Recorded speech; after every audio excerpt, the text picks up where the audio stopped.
Salve, salve família, boa tarde, boa noite, enfim, bom aí o horário que vocês estiverem vendo. Isso daqui, na verdade, é um vídeo introdutório ao meu canal. Eu pretendo estar melhorando a maneira de entregar esse conteúdo para vocês, mas por enquanto eu vou tentar fornecer aqui o que de melhor eu tenho, que é conhecimento. Sejam bem-vindos. A gente vai conversar um pouco sobre o jogo da Optic na Fracture, que durante algum tempo aí, até o último Masters aí, foi um meta de jogo que muitas equipes no mundo copiaram, tentaram copiar, mas poucas equipes entenderam como eles jogavam de fato, e as equipes que acabaram entendendo conseguiram ganhar da Optic meio que em sequência, né? Eles ganharam tipo 8 jogos seguidos, e depois eles perderam 3 seguidos. Então, acho que essas equipes que ganharam deles entenderam muito como eles jogavam e conseguiram performar bem contra. E uma maneira que eu tenho de analisar jogo é essa maneira de sentar, tentar entender o histórico de jogo da equipe, montar aquilo, organizar, para tentar entender o que essa equipe faz de tão diferente em relação às outras, para ela ter essa efetividade tão grande em relação a um mapa ou outro. Então, eu vou mostrar aqui alguns parâmetros, né, que eu uso para poder estudar essas equipes, e eu sempre vou tentar fundamentar tudo que eu estou passando para vocês com desde estatísticas aos dados, para que vocês tirem suas próprias conclusões. É melhor do que ficar alguém aqui falando, falando, falando, a pessoa fala, pô, mano, será que esse cara tá falando alguma coisa que realmente faz sentido? E aí eu vou provando para vocês, ponto a ponto, como que funciona esse estilo de jogo e como que você também às vezes consegue estudar isso sozinho. Então, vamos lá. O primeiro jogo que eles tiveram com essa composição foi contra a Zersia lá em Reykjavik. E depois eles jogaram contra a The Guard. Depois eles jogaram contra a Loud e contra a Zeta. Então, só nesse campeonato eles jogaram 4 vezes esse mapa. Por que que eu não vou pegar essas partidas até o jogo da FaZe, que eles jogaram também contra a FaZe? Não vou no Qualify NA. Por que que eu não vou pegar essas partidas para usá-las como exemplo para vocês? Porque nessa época o Chamber ainda tinha duas traps. Então algumas coisas que eles usavam no sistema de jogo deles era baseado nessas duas traps. Então eu acho mais justo e mais lógico eu pegar esse sistema de uma trap em diante para ficar mais claro para todo mundo. Então o primeiro jogo que eles tiveram contra uma equipe já funcionando nesse sistema de uma trap, depois da atualização, foi contra a Sentinels. E aí eles jogaram em sequência contra a Sentinels, contra a X7 na final geral do Qualify NA. Depois eles jogaram contra a Loud, que foi o terceiro jogo deles já com o Chamber atualizado em Copenhague. Ganharam.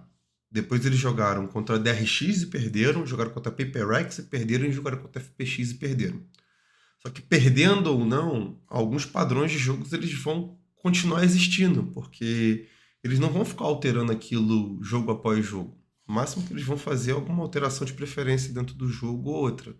Então, assim, eu vou começar a estruturar para vocês do pistol ao padrão de compra deles no anti-eco, num semi-buy, num forçado, para vocês conseguirem entender como que funciona desde a lógica de compra da equipe, porque as melhores equipes do mundo elas conseguem voltar rounds eco que poucas equipes que não têm essa mesma estrutura de jogo conseguem, e como que eles pensam o jogo de forma estruturada. Então eu vou começar pelo básico, o básico do básico, tá? Então, gente, vamos lá. Vamos conversar aqui sobre o que que é esse básico do básico que eu falei, que eu acho que às vezes fica meio subjetivo, mas eu vou tentar mostrar como eu sento e estudo isso para ficar fácil. Vamos lá. Eu sento e vejo um jogo, eu anoto as coisas que eu estou vendo em relação àquele jogo, para que eu depois, quando eu for sentar, eu entender qual é a lógica daquilo que eu estou vendo. E eu separo, às vezes, aquilo por diferentes cores. Fica mais fácil de eu, às vezes, entender o seguinte, pô, beleza, eu vi tal coisa acontecendo, eu boto numa cor ou eu boto uma palavra-chave. Porque quando eu for ver o outro jogo, eu vou fazer a mesma coisa e eu vou conseguir pegar padrões iguais. Então, por exemplo, pistol é a coisa mais fácil de entender qual é a lógica de pistol deles. A lógica de pistol deles é o seguinte, eles têm pelo menos 3 pistolas muito boas, que é tipo o Frenzy ou o Ghost, E o FNS ele sempre dropa uma pistola pro Victor. Ele tenta garantir que o duelista dele vai ter colete pra poder fazer a frente com recurso. Então, tipo, pô, Victor, se você vai na frente, mano, leva a frente aqui o FNS, que é o IGL. Como ele é o iniciador, ele sabe o seguinte, pô, stun já é de graça, já vem. Ele precisa comprar só uma flash. Então ele aceita jogar com armamento inferior, o resto do time tá jogando com armamento bom, porque tem o EA com caçadora de cabeças, todas as balas. O resto do time tá jogando com boas pistolas. O único cara que às vezes faz uma compra um pouquinho diferente é o Marvid, que compra colete 1 e compra Molotov. Mas é raro isso, não é sempre que ele faz isso. Então, é uma lógica simples de compra, mas que é um padrão repetido deles. Então, tipo, tentar deixar o Victor melhor armado e com colete para ele tentar fazer essa frente. Então, se eu vou pegar aqui os diferentes jogos para poder mostrar essa linha de compra deles. Vamos lá. O primeiro jogo, pós-atualização do Chamber, foi o jogo contra a Sentinels contra a Optic. Nesse jogo, eles já viraram ganhando muito largo. Então eu acho que rolou meio que um iolozinho aí. Tipo, pô, a Sentinels estava jogando com complete. Então eles não fizeram esse buy de dropar pro Victor. Eles deixaram, Victor, compra você sua frenzy aí. Mas se vocês forem olhar todo o retrospecto após e antes desse jogo, eles faziam essa linha de buy. Então vamos lá, vamos um jogo depois, onde o jogo era tipo a final geral contra a X7, né? Era a final geral NA. Então vamos ver a linha de buy deles aqui. Ó, Victor, colete, o Marvid, colete 1, caso, e o resto do time, ó, vamos lá. Ó, o resto do time. EA, caçadora de cabeças todas as balas. O Crashes não comprou pistola, foi full recurso, que não é uma compra que ele vai repetir, se vocês vão ver nos próximos rounds que eu for passar. O Victor coletado com dois stuns e o FNS com o FNS só com uma flash e um stun. Então eles têm 2 caras coletados, um cara com uma pistola muito boa, que é o EA, consegue decidir com um tiro só, Victor muito bem armado e o Crashes full suporte. Aí beleza. Não vou nem rolar o round, vou só passar pro próximo jogo. Vamos lá. O jogo contra a Loud foi a mesma coisa, ó. EA, caçadora de cabeça todas as balas, mais a trap. Victor, pistola que o FNS dropou pra ele. O Crashes, pistola boa, uma flash. Marvid, pistola boa, 3 smokes. Então eles têm bom armamento e um cara coletado. Aí vamos lá, vamos pro próximo jogo, que eles perderam, que foi contra a DRX. Mesma coisa. Victor, pistola dropada. FNS, flash. Repetiram o mesmo buy que eles fizeram contra a Loud. Aí vamos lá, vamos contra a Paper X. Eu tô falando só do lado de ataque, tá? Mesma coisa. Pistola dropada, Victor com colete 1 no caso. 3 pistolas boas. Marvid de novo, de Ghost. E aí depois a gente pega o último jogo contra a FPX. Então beleza, já entendemos a linha de compra desses caras. Show? Do Piston. E assim, só para a gente fechar essa parte de compra, ela é uma parte muito fundamental da gente conseguir entender, antes da gente falar sobre estrutura de jogo, como que esses times eles exploram composição, como que esses times eles exploram os principais rounds deles. É melhor a gente entender como que esses times eles vão fazer a compra deles, os buys que eles normalmente vão ter, para a gente entender o seguinte: isso daqui que eu vou explicar, eles vão repetir em N composições diferentes, em N mapas diferentes. Então, isso daqui é um estudo que eles repetem em mapas diferentes. Então, essa maneira de comprar não está só restrito a Fracture, tá?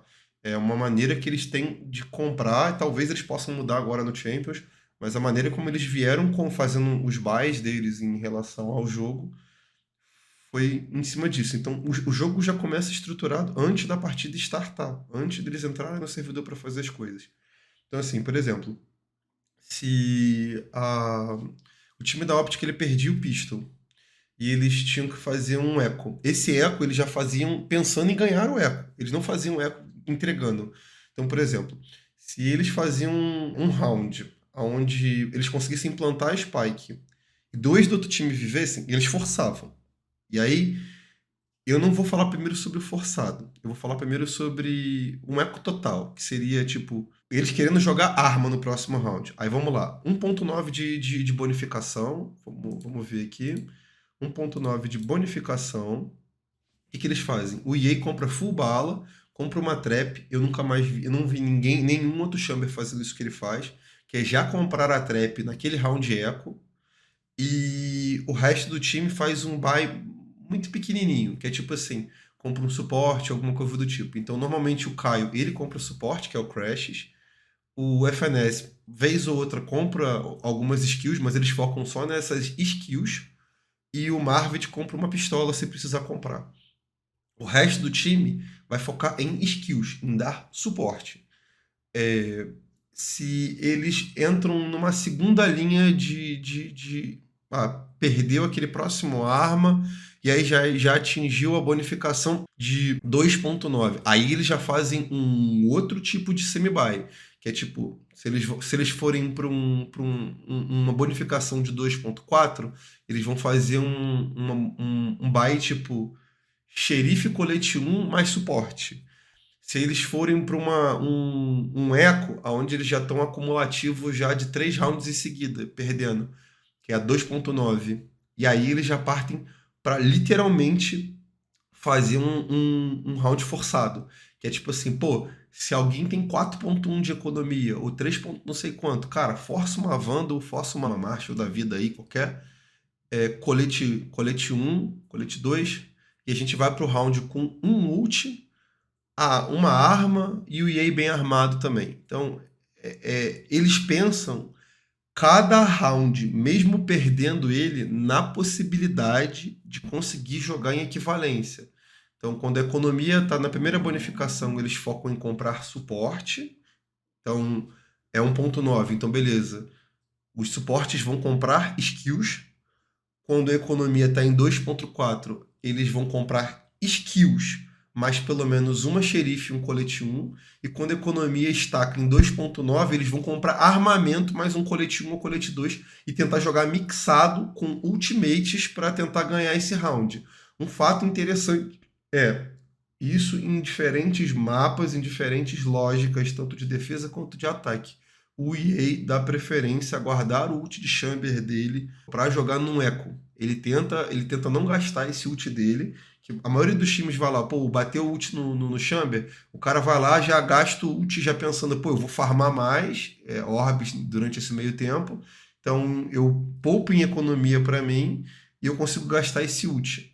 O que o EA pensa e a Optic pensa? Eu vou guardar o meu ultimate pro eco, porque o meu ult ele é muito mais útil para o time num econômico. Eu tenho muito mais chance de ganhar um econômico se eu tiver com o meu ultimate. Então vamos dar aqui alguns leves exemplos em relação a isso. Vamos lá. Contra a Sentinels, eles perdem o primeiro round de pistol e já partem para esse buy que eu falei. O Crashes compra 2 flashes, Molotov, o FNS também compra 2 flashes. Eles vão acabar perdendo, se não me engano, esse round aqui também. Mas o ponto é, eles estão tentando ganhar o round mesmo estando no econômico. Depois eu vou mostrar a estrutura de round para vocês. Aí vamos lá. Contra X7 foi a mesma coisa. Contra X7 caiu naquilo que eu falei. Só 2 da X7 viveram no pistol e eles decidiram forçar contra X7. Então vocês estão vendo aqui, olha, uma linha de compra onde o EA deixou 1.4, mas o resto do time todo comprou. Porque eles sabem o seguinte, se a gente perder esse próximo round, esse de agora, a bonificação já é 2.4. Então a gente só precisa fazer tipo um semi-buyzinho e no próximo tem arma. Então vai acontecer isso, eles vão perder esse round. E aí eles já tem tipo um semi-buy jogável, porque o EA tá arma, ó. O EA tá arma e eles têm um colete, full suporte no Crashes, xerife e o Marvit também, full suporte. Então eles têm bastante coisa para poder trocar, mesmo que seja com essas arminhas que eles estão jogando contra ali. Vão acabar perdendo e no próximo round eles têm round de arma. Então tá claro, né? Quanto que eles conseguem ficar jogando dentro desse limite. Contra a Loud isso não acabou acontecendo porque eles ganharam os 2 pistas, então não vou nem focar nisso. contra a DRX, calhou da DRX já virar um jogo 11-1. E aí, mano, quando tá 11-1, se você abriu 12-1, a Optic tinha que forçar todos os rounds seguidos. Então, não vou nem entrar nesse mérito aqui agora. Dá pra ver aqui que a Optic já partiu pra compra. Contra a PaperX, a mesma coisa.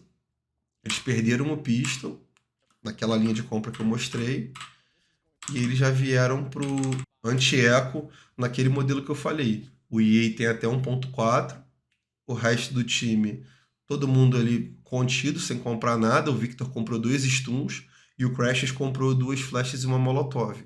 Então, assim, eles jogam todos os rounds pensando, a gente tem que tentar trabalhar dentro do limite da economia pensando em ganhar o round. Então, às vezes eles perdem um jogo de 7-0, 5-0, e eles sabem que, tipo assim, eles estão o tempo inteiro tentando ganhar o round porque a linha de economia deles permite isso. Ponto.